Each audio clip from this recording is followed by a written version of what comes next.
Hello students, welcome back to my YouTube channel. ನಾನು ನಿಮಗೆ ಇವತ್ತಿನ ವಿಡಿಯೋದಲ್ಲಿ ಬಿಸ್ನೆಸ್ ಮ್ಯಾಥ್ಸ್ ಸಬ್ಜೆಕ್ಟ್ನಲ್ಲಿ ಥಿಯರಿ ಆಫ್ ಈಕ್ವೇಷನ್ಸ್ ಈ ಚಾಪ್ಟ್ರಲ್ಲಿ ಎಲಿಮಿನೇಷನ್ ಮೆಥಡ್ನಲ್ಲಿ ಸೊಲ್ಯೂಷನ್ ಹೇಗೆ ಮಾಡಬೇಕು ಅಂತ ತಿಳಿಸ್ತಾ ಇದ್ದೀನಿ.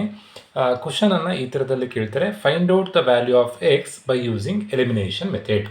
ಕ್ವಶನ್ನಲ್ಲಿ ಎರಡು ಈಕ್ವೇಷನ್ಸನ್ನು ಕೊಟ್ಟಿರ್ತಾರೆ. ಆ ಈಕ್ವೇಷನಲ್ಲಿರೋ ಎಕ್ಸ್ ಮತ್ತು ವೈ ವ್ಯಾಲ್ಯೂನ ನೀವು ಫೈಂಡ್ ಔಟ್ ಮಾಡಬೇಕು. 5 ಮಾರ್ಕ್ಸಿಗೆ ಈ ಕಾನ್ಸೆಪ್ಟನ್ನು ಎಕ್ಸಾಮಿಗೆ ಕನ್ಫರ್ಮ್ ಆಗಿ ಕೇಳ್ತಾರೆ. ಸೊ ಈ ಈಕ್ವೇಷನ್ನಲ್ಲಿ ಎಕ್ಸ್ ಮತ್ತು ವೈಯನ್ನು ನಾವು ವೇರಿಯೇಬಲ್ಸ್ ಅಂತ ಕರಿತೀವಿ. ದೆನ್ ಅದ್ರ ಪಕ್ಕದಲ್ಲಿರುವಂಥ ನಂಬರ್ಸನ್ನು ಕೋಎಫಿಷಿಯೆಂಟ್ ಅಂತ ಕರಿತೀವಿ. ಈಕ್ವಲ್ಸ್ ಆದಮೇಲೆ ಇರುವಂಥ ನಂಬರನ್ನು ಕಾನ್ಸ್ಟೆಂಟ್ ಅಂತ ಕರಿತೀವಿ. ಇದೆಲ್ಲದೂ ನಿಮಗೆ ಗೊತ್ತಿರಬೇಕು. ಎಕ್ಸ್ ಮತ್ತು ವೈ ವೇರಿಯೇಬಲ್ಸ್, ಅದ್ರ ಜೊತೆ ಇರೋ ನಂಬರ್ಸ್ ಕೋಎಫಿಷಿಯೆಂಟ್, ಈಕ್ವಲ್ಸ್ ಆದಮೇಲೆ ಇರುವಂಥ ನಂಬರ್ ಕಾನ್ಸ್ಟೆಂಟ್ಸ್. ತುಂಬಾ ಈಸಿ ಎಲಿಮಿನೇಷನ್ ಮೆಥಡ್ನಲ್ಲಿ ಸೊಲ್ಯೂಷನ್ ಮಾಡುವಂಥದ್ದು. ಫಸ್ಟು ನಾನಿಲ್ಲಿ ಕೊಟ್ಟಿರುವಂಥ ಈಕ್ವೇಷನ್ಸನ್ನು ಆ್ಯಸ್ ಇಟ್ ಈಸ್ ಹಾಗೆ ಬರ್ಕೊಳ್ಬೇಕು. ನಾನಿಲ್ಲಿ ಇನ್ನೊಂದ್ಸರಿ ಬರ್ಕೊಳ್ತಿಲ್ಲ. ಬರ್ಕೊಂಡು ಮಲ್ಟಿಪ್ಲೈ ಮಾಡಬೇಕು. ಯಾವ ನಂಬರಿಂದ ಮಲ್ಟಿಪ್ಲೈ ಮಾಡಬೇಕು ಅಂತಂದರೆ, ಕ್ವಶನಲ್ಲಿ ಎಕ್ಸ್ ಪಕ್ಕದಲ್ಲಿ ಏನು ವ್ಯಾಲ್ಯೂ ಇದೆಯೋ ಆ ನಂಬರನ್ನು ಬರ್ಕೊಳ್ಬೇಕು. ಅದೇ ಬರ್ಕೊಳ್ಬೇಕು ಅಂತಿಲ್ಲ, ವೈ ಪಕ್ಕದಲ್ಲಿರುವಂಥ ನಂಬರ್ ಬೇಕಾದರೂ ಬರ್ಕೊಳ್ಬೋದು. ಹೇಗೆ ಬರ್ಕೊಂಡ್ರೂ ಆನ್ಸರ್ ಒಂದೇ ಬರುತ್ತೆ. ವೈ ಪಕ್ಕದಲ್ಲಿರೋ ನಂಬರ್ ಬರ್ಕೊಂಡು ಸಿಂಪ್ಲಿಫೈ ಮಾಡಿದ್ರೆ ನಮಗೆ ಎಕ್ಸ್ ಆನ್ಸರ್ ಸಿಗುತ್ತೆ. ಎಕ್ಸ್ ಪಕ್ಕದಲ್ಲಿರೋ ನಂಬರ್ ಬರ್ಕೊಂಡು ಸಿಂಪ್ಲಿಫೈ ಮಾಡಿದ್ರೆ ಆನ್ಸರ್ ವೈ ಸಿಗುತ್ತೆ. ಹೇಗೆ ಮಾಡಿದ್ರು ಆನ್ಸರ್ ಒಂದೇ. ನಾನೀಗ ಎಕ್ಸ್ ಪಕ್ಕದಲ್ಲಿ ಏನು ವ್ಯಾಲ್ಯೂ ಇದೆಯೋ ಆ ವ್ಯಾಲ್ಯೂ ತೊಗೊಳ್ತಾ ಇದ್ದೀನಿ. ಫಸ್ಟ್ ಈಕ್ವೇಷನಲ್ಲಿ ಎಕ್ಸ್ ಪಕ್ಕ 3 ಇದೆ, ಅದನ್ನು ಅಪೋಸಿಟ್ ಸೆಕೆಂಡ್ ಈಕ್ವೇಷನಿಗೆ ಬರ್ಕೊಳ್ಬೇಕು. ನೆಕ್ಸ್ಟ್ ಸೆಕೆಂಡ್ ಈಕ್ವೇಷನಲ್ಲಿ ಎಕ್ಸ್ ಪಕ್ಕ 5 ಇದೆ, ಅದನ್ನು ಫಸ್ಟ್ ಈಕ್ವೇಷನಿಗೆ ಬರ್ಕೊಳ್ಬೇಕು. ನೆನ್ಪಿಟ್ಕೊಳ್ಳಿ, ಎಕ್ಸ್ ಫಸ್ಟ್ ಈಕ್ವೇಷನಿಗೆ 3 ಇದೆ, ಅದನ್ನು ಸೆಕೆಂಡ್ ಈಕ್ವೇಷನಿಗೆ. ಸೆಕೆಂಡ್ ಈಕ್ವೇಷನಲ್ಲಿ ಎಕ್ಸ್ ಪಕ್ಕದಲ್ಲಿ 5 ಇದೆ, ಅದನ್ನು ಫಸ್ಟ್ ಈಕ್ವೇಷನಿಗೆ ಬರ್ಕೊಳ್ಬೇಕು. ಬೇಡ ನೀವು ಎಕ್ಸ್ ತೊಗೊಳ್ಳಲ್ಲ, ವೈ ಪಕ್ಕದಲ್ಲಿರೋ ವ್ಯಾಲ್ಯೂ ತೊಗೊಳ್ತೀರಾ ಅಂತಂದರೆ, ವೈ ಪಕ್ಕದಲ್ಲಿ 7 ಇದೆ, ಸೆಕೆಂಡ್ ಈಕ್ವೇಷನಿಗೆ ಇಂಟು 7, ಇಲ್ಲಿ 2 ಇದೆ, ಫಸ್ಟ್ ಈಕ್ವೇಷನಿಗೆ ಇಂಟು 2. -2 ಅಂತ ಏನೋ ಮಾಡೋದು ಬೇಡ, ಜಸ್ಟ್ ಇಂಟು 2 ಅಂತ ಬರ್ಕೊಂಡ್ರೆ ಆಯಿತು. ಇದನ್ನು ಸಿಂಪ್ಲಿಫೈ ಮಾಡೋದು ಹೇಗೆ? ಇವಿಷ್ಟನ್ನು 3x 7y 13 ಇಷ್ಟನ್ನು 5ಇಂದ ಮಲ್ಟಿಪ್ಲೈ ಮಾಡಬೇಕು. 5x 2y 8 ಇವಿಷ್ಟನ್ನು 3ಇಂದ ಮಲ್ಟಿಪ್ಲೈ ಮಾಡಬೇಕು. ಹೇಗೆ ಮಲ್ಟಿಪ್ಲೈ ಮಾಡೋದು? 5 3s 15, ಆನ್ಸರ್ 15x ಆಗುತ್ತೆ. ಇಲ್ಲಿ ಪ್ಲಸ್ ಇದೆ, so plus 7 5s 35y equals 13 5 65. Values ಹೇಗೆ ಬಂತು ಅಂತಂದರೆ 5 3 15x, 7 5 35y, 13 5 65. ಅದೇ ಥರನೇ ಸೆಕೆಂಡ್ ಈಕ್ವೇಷನನ್ನು ಮಲ್ಟಿಪ್ಲೈ ಮಾಡಬೇಕು.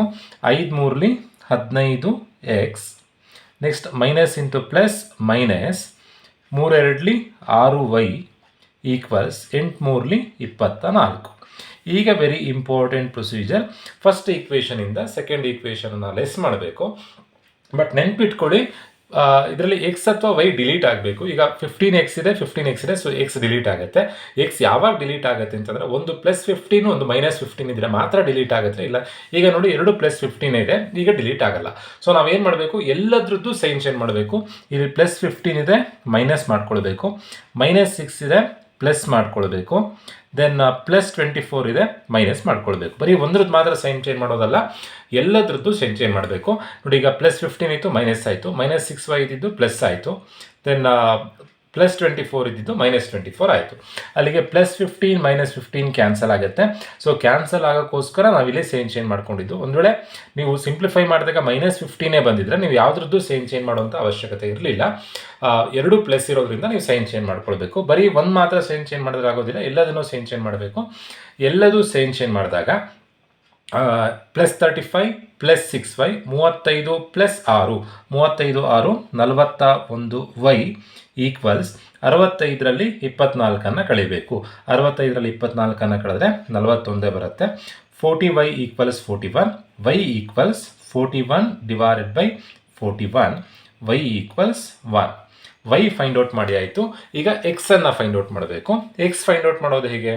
ಕ್ವಶನಲ್ಲಿ ಏನು ಈಕ್ವೇಷನ್ ಕೊಟ್ಟಿದ್ರೋ, 2 ಈಕ್ವೇಷನ್ ಇತ್ತು, ಆ 2 ಈಕ್ವೇಷನಲ್ಲಿ ಯಾವ್ದಾದ್ರು ಒಂದು ಈಕ್ವೇಷನ್ ಬರ್ಕೊಂಡು ಸಿಂಪ್ಲಿಫೈ ಮಾಡಿದ್ರೆ ಆಯಿತು. ನಾನು ಫಸ್ಟ್ ಈಕ್ವೇಷನ್ ಬರ್ಕೊಳ್ತಾ ಇದ್ದೀನಿ.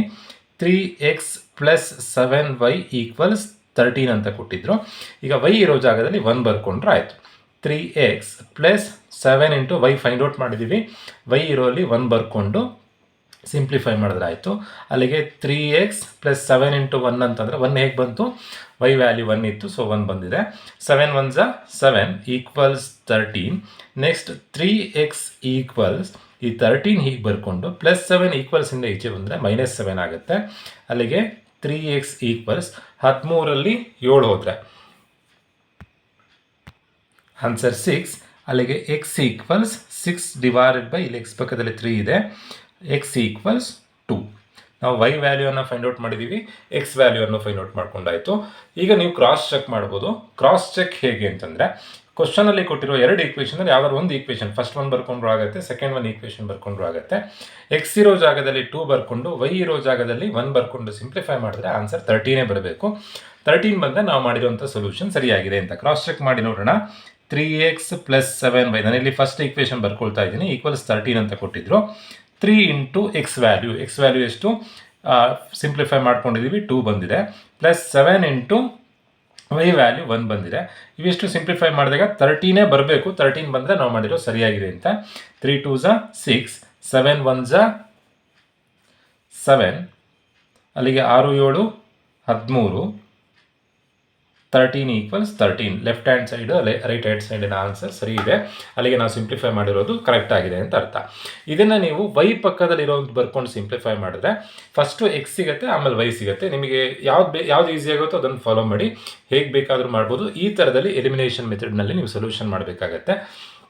5 ಮಾರ್ಕ್ಸಿಗೆ ಕನ್ಫರ್ಮ್ ಆಗಿ ಕೇಳ್ತಾರೆ ನಿಮಗೆ ಎಲಿಮಿನೇಷನ್ ಮೆಥಡಿಂದ. ನೋಡಿ, ಈ ಚಾಪ್ಟರ್ಲಿ ಸುಮಾರು ಮೆಥಡ್ ಇದೆ.